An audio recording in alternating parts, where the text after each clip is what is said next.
Hello, I'm Tracy Grimshaw. Welcome to A Current Affair. We begin with police cracking down on hoons where it hurts them most, their souped-up cars.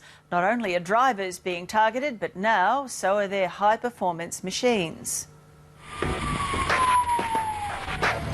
waste the taxpayer money, eh, boys? The idea of the operation is to target street performance vehicles. So from that, you get a $500 fine. It's a big fine. Yes, it is. Why can't you just let us chill and just be with the boys?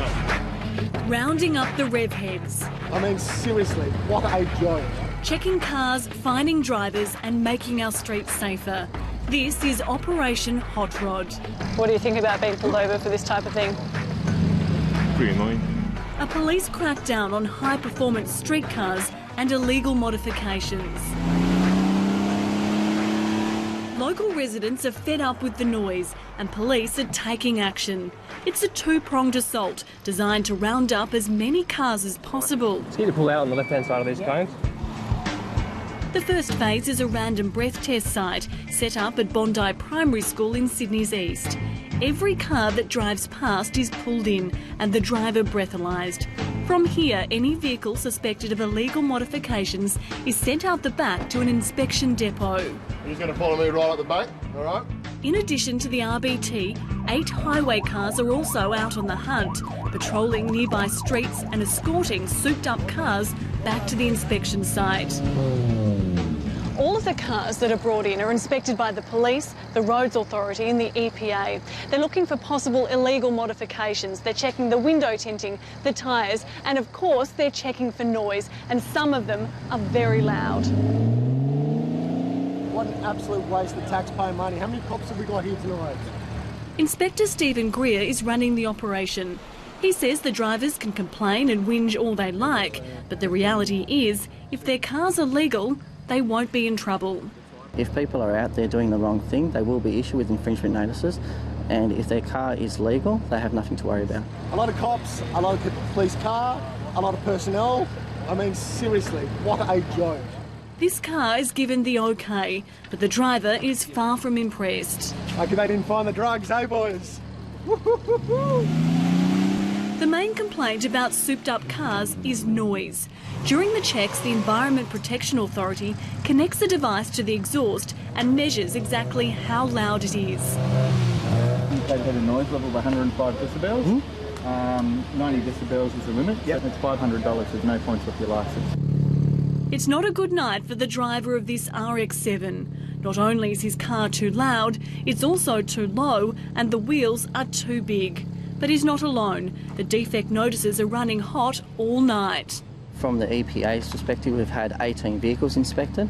Out of those 18, 16 of those vehicles have gone over the legal limit. Did you know that it was too noisy? Yeah.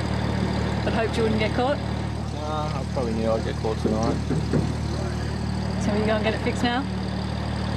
Eventually. Eventually? Yeah. Another 4 high-performance vehicles have just come through. They were being brought back due to the exhaust on the vehicle. This driver says it's his first drive to the area. Fortunately, his girlfriend is very understanding. Our 3-year anniversary, so something different. He gets a minor defect notice and they're back on the road. This white Nissan Silvia, however, is in all sorts of trouble. It's done for a high-range noise breach, for being too low and having the windows too dark. With the window tinting, they're supposed to have 35% light come through the front windows. From that, we've had 4 vehicles have gone under that. We've had 2 with 15%, 1 with 11% and 1 with 10%.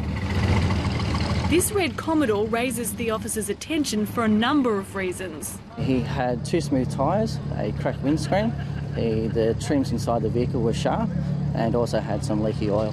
In the end, the car is slapped with what's called a yellow label.